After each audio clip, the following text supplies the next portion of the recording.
Naglalagablab na apoy ang tumupok sa isang KTV bar at ilang abandonadong establishmento sa Barangay Camuning, Quezon City kaninang madaling araw.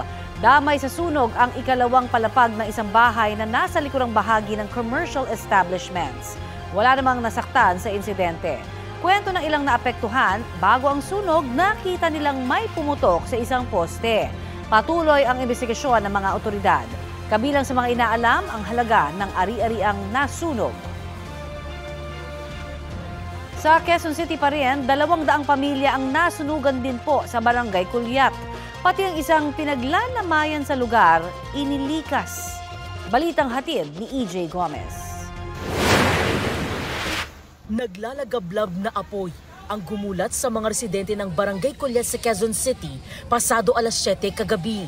Dikit-dikit at gawa sa light materials ang mga bahay, kaya mabilis na lumaki ang sunog na umabot sa ikalimang alarma. Hindi bababa sa 100 truck ng bombero ang rumisponde. May mga transformer at poste ng kuryente ang nadamay. Yung umuusok pong transformer, naagapan naman po natin siya. Sa supply po ng tubig, wala po tayong problema. Masikip lang po talaga yung daan papasok dun sa loob sa area. Kinailangang gumamit ng self-breathing apparatus ang mga bombero dahil sa kapal ng usok. Ang ilang residente halos walang naisalbang gamit. Lumabas pa ako ng pintuan. Biglang pagtingala ko sa bubungan namin, sa kapitbahay namin, may sumigaw na may sunog na.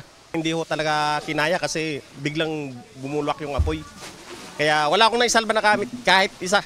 Sabi sa asawa ko, Ate Gemma, lumabas na kayo, lumalaki na ang sunog. Kaya tinignan namin, ito na nga, sobrang lakas na. Kung anong dala namin, ito na, hindi na kami nakapaglabas ng gamit. Ang importante, ligtas ho tayo. Nagbayanihan ang mga residente para tulungan ng mga bombero sa pag-apula ng apoy. Ang pamilya namang ito, nagtulong-tulong na mailikas ang kabaong ng kanilang kaanak na nakaburol. Yung kapatid ko, yung bilas ko, anak, sila tulong-tulong sila, mga 5 sila bumuhat pababa. Mahirap, siyempre, mabigat sa loob natin. Siyempre, bahay mo yun eh. Basta importante, ligtas ang pamilya namin. Ayon sa barangay, abot sa 200 bahay ang natupok ng apoy. Tinatayang 200 pamilya o 1,000 individual ang apektado. Sobrang nakakahindik kasi 5th alarm. So, ang daming mga na talagang kagaya niyan o taga City Hall umiiyak. Wala talaga siyang na save kasi pauwi pa yung yung mga nanay, mga tatay. May isa akong batang nahawakan. Hinahanap namin sa Facebook yung nanay niya kasi hindi niya makontak. Naiwan niya yung cellphone. Buti nakita nung isang ninang. Sa evacuation center ng barangay, nagpalipas ng gabi ang mga apektadong residente. Inaalam pa ng BFP ang sanhi ng apoy. Gayon din ang pinsalang dulot nito. EJ Gomez, nagbabalita para sa GMA Integrated News.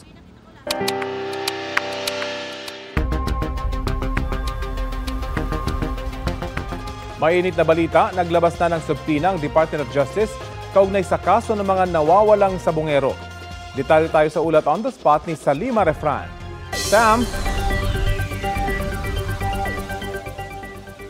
Rafi, inihahain na nga ng process server ng Department of Justice ang mga sabina para kina Charlie Atong Ang, aktres na si Gretchen Barreto at nasa 6 na pong iba pa para sa mga reklamo kaugnay ng missing sabongeros. Ayon yan mismo kay Prosecutor General Richard Anthony Fadulyon.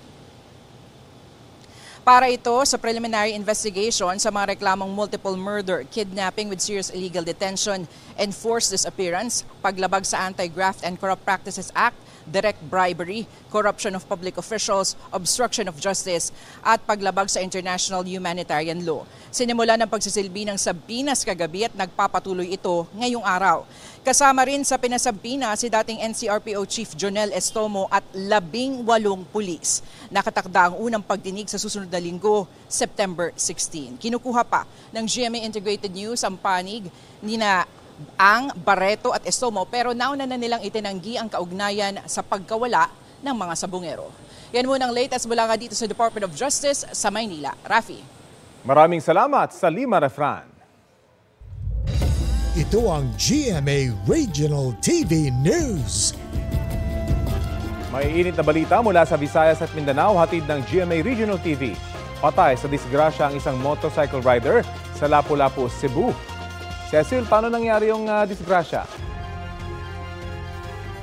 Rafi, nabangga at nagulungan ng dump truck ang 20 anyos na rider. Sa pool sa CCTV ang pangyayaring yan sa Barangay Buaya. Kita ang pag-overtake ng motorsiklo sa pulang truck malapit sa isang intersection. Nang nasa harap na ang motor, nabangga at pumailalim ito sa truck kasama ang rider na dead on the spot. Ang biktima magsusundo lang sana sa kanyang ama na galing sa trabaho. Kinustudiyan ng pulisya ang driver ng dump truck. Batay sa investigasyon, pareho silang may kasalanan ng biktima. Ang rider nag-overtake sa kanan kaya posibleng hindi raw napansin ng truck driver. Ang driver naman, tila tuloy raw sa pagtakbo kahit malapit ng mag-stoplight.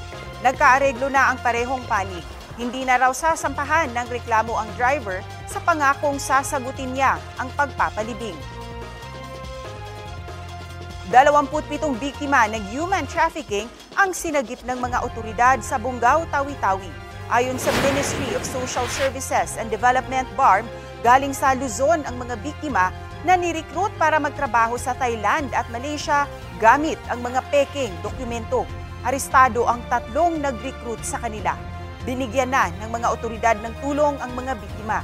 Nasa pangangalaga na sila ng Department of Social Welfare and Development habang nagpapatuloy ang investigasyon.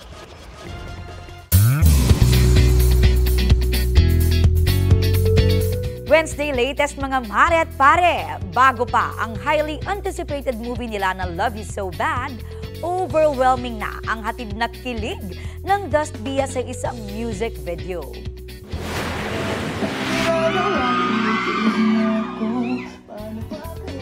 Premiere pa lang, usap-usapan na ang pagbida ni na Dustin Yu at Bianca De Vera sa kinakabahan MV ng OPM band na Lily. As of writing, trending at #1 yan sa X na may mahigit 300,000 posts. First project ito ng Dust Bia sa labas ng bahay ni Kuya. Pero ramdam pa rin sa outside world ang chemistry ng dalawa.